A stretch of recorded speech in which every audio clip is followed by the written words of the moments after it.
feuilleter l'actualité de cette mi-journée, je vous présente notre invité qui nous vient de Dampierre-en-Burly, Tibi, qui nous a fait l'aimabilité de venir accompagné de certains amis avec qui nous allons aborder la sécurité dans tous les domaines où l'on présente des animaux. Invité de cette édition Tibi, qui a eu l'aimabilité de venir accompagné de deux amis, dont Rémi Demante, il est le directeur du musée du cirque et d'illusion de Dampierre-en-Burly, c'est dans le Loiret. Alors il y a eu un incident il y a quelques jours au zooparc de Beauval avec un animal. Alors, la raison pour laquelle vous êtes sur ce plateau, c'est la sécurité, c'est une préoccupation quotidienne, je m'en doute, dans votre musée comme dans toutes les prestations animalières, mais y a-t-il des obligations? Il y a des obligations, bien sûr, il y a une réglementation qui oblige à avoir les animaux en laisse, par exemple, comme Tibi. On peut le voir. Alors présentez-nous donc Tibi et puis alors on dit pas le dresseur, on dit l'éducateur. Voilà, c'est l'éducateur, et c'est Désiré Rège, donc un grand spécialiste des chimpanzés bonobos, qui présente Tibi tous les jours au musée jusqu'au 4 septembre. Et alors pour chaque animal, il y a une catégorie, un niveau de sécurisation en quelque sorte. La sécurité, c'est par rapport à la dangerosité de l'animal, bien sûr. Donc, par exemple, en ce moment, je présente des bébés tigres au musée, donc ils sont en laisse. Mais si c'est un tigre, on est en train de voir d'ailleurs. Donc si c'était un tigre plus gros, plus âgé, il y aurait une cage circulaire avec des barrières de sécurité. Et tout ça, c'est obligatoire, c'est une réglementation.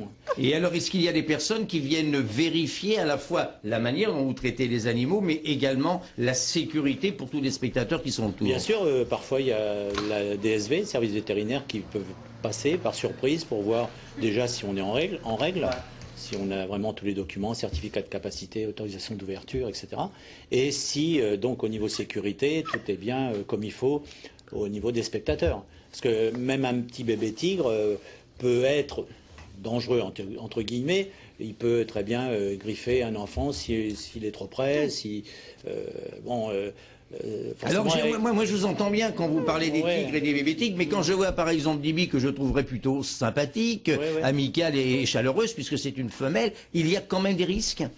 Il y a des risques avec tous les animaux, que ça soit avec un cheval, paysan avec sa vache, il y a forcément des risques avec tous les animaux. Donc ce qu'il faut, c'est faire en sorte... Et elle est en train d'écrire, c'est pas qu'elle veut prendre ma place quand même? Non mais elle prend des notes. Dites donc, c'est intéressant ce que vous dites, Rémi. Oui, on n'en doute pas. C'est un chimpanzé bonobo qui tourne dans de nombreux films.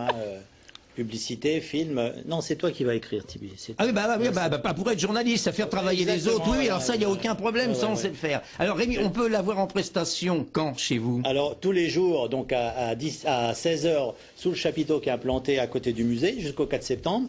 Et à 15h et 17h, on présente les bébés tigres tous les jours dans le musée. Et bien sûr, le musée se visite, c'est un musée qui est unique en Europe quand même. Donc ça se trouve dans le Loiret. Merci Rémi. Alors écoute, au lieu de t'amuser à faire des dessins Tibi, regarde, c'est l'édition des initiatives, c'est passionnant. Et si t'as pas de boulot pour cet été, on va retrouver des personnes qui nous proposent des jobs d'été. Tibi, notre invité, a suivi avec intérêt ce sujet puisqu'elle est en train justement de dessiner. Tibi, on va se quitter. Je crois que c'est le moment qu'on se dise au revoir. Nous, ce soir, on recevra à cette place Ivan Stefanovic. On parlera du développement durable. Au revoir, Tibi. Oui. Très bien. Et puisque tu m'envoies des baisers...